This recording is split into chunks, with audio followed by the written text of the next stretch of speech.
On the positive side, I do think that when we look at those young people taking to the streets, the millennials and younger, white and black, there is an articulacy and a clarity of call about what they want to see change, not just here in our own country, but in places like Sydney, Paris, across the globe. I think also that companies and organizations right across our country are doubling down and wanting to do more. I was speaking to Deloitte just last week about their Black Action Plan for their staff and their determination to do better on recruitment, particularly, and progression within their organisation.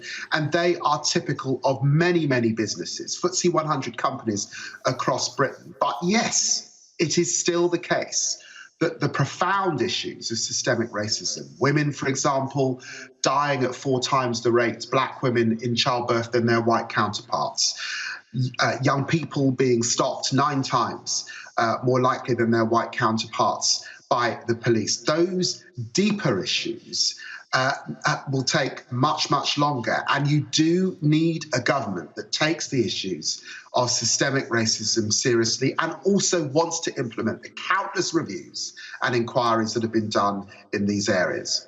Okay, I mean, can I ask about the sort of the ally approach to all of this? Because one thing that has struck me is how little of this I was aware of. I've always thought myself to be reasonably clued in.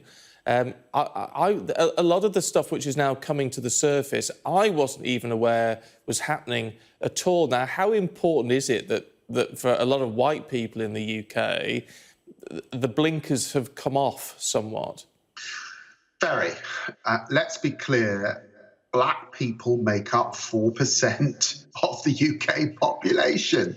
It's a tiny amount of people relative to the overall population.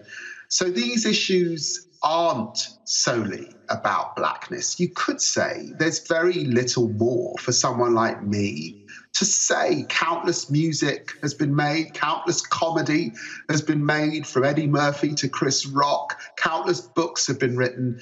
These issues are also about whiteness.